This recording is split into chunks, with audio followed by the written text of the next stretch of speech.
Because of the way the brain works, you will always remember your very first roller coaster ride.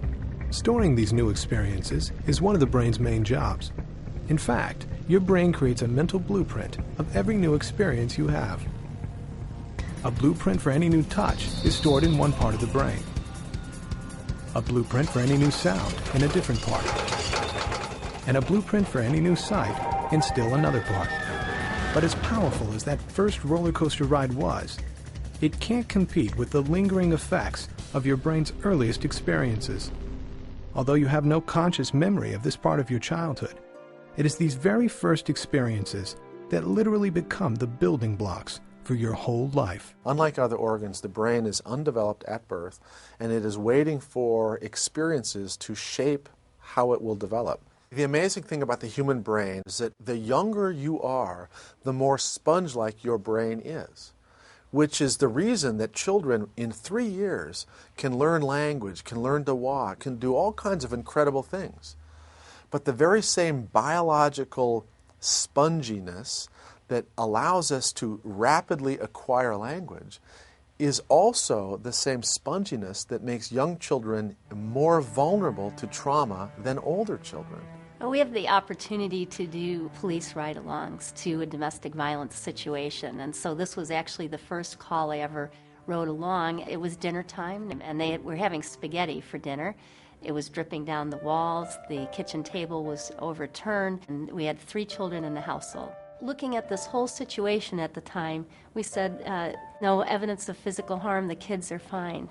We learned differently, of course. The boy in the corner was classic behavior that we see with kids who have had chronic exposure to violence. He would just completely zone out, numb out as things started to get scary. The 6-year-old little girl on the chair blames herself for what's going on, but actually it was 4 years later that we really appreciated who had some of the most profound or severe harm coming out of this situation, and that was the 6-month-old baby who was now 4.5 and had seriously injured another child in preschool. It's literally the opposite of the way most people think about this. Most people think young children, they don't really understand what's going on and they're resilient. But the fact is, if anybody's impacted more severely, it's the younger child.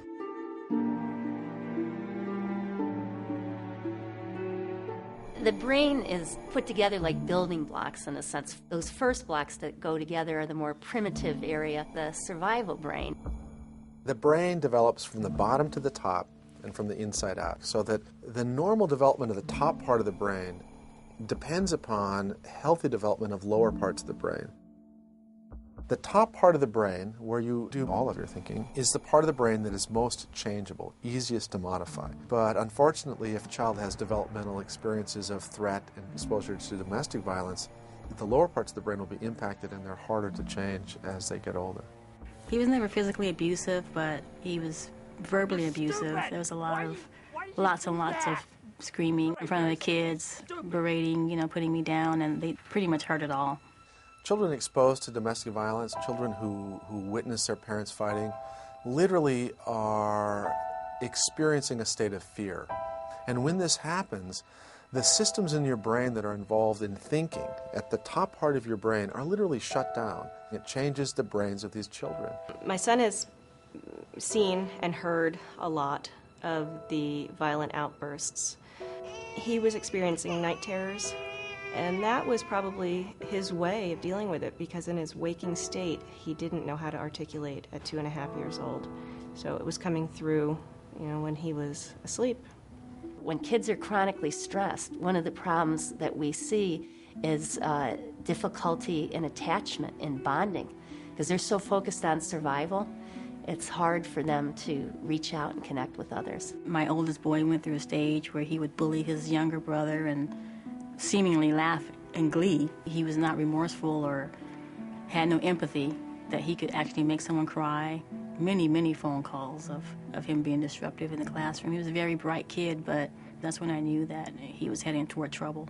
A lot of these kids get labeled as being, bad, difficult, defiant. This is a very natural response to their circumstance. What the child is doing is a survival strategy for them, but it creates behaviors that are very difficult in the classroom. When they're in a crisis mode, they can't learn. The tragic reality of children growing up in domestic violence is that they end up with mental health problems at a rate higher than children who are actually the direct victims of physical abuse.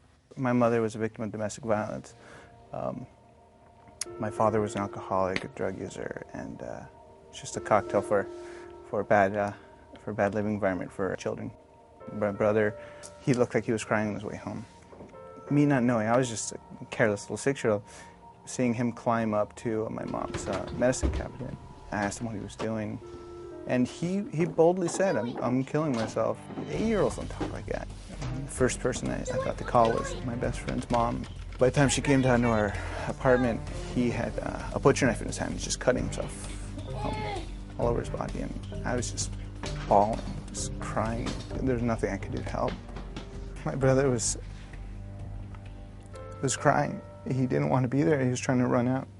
But I had already known that my home, wasn't my home. It wasn't a place where I felt safe. Childhood exposure to violence is about living in a threatening, scary environment that may escalate to physical violence, but it often doesn't have to. It's the chaos, the uncertainty, the fear of being in a home where things aren't okay.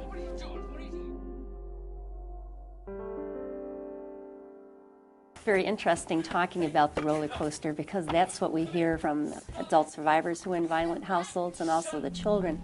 The hard part for them, I think, is thinking about what is normal instead of this up and down life of being in a violent, threatening relationship.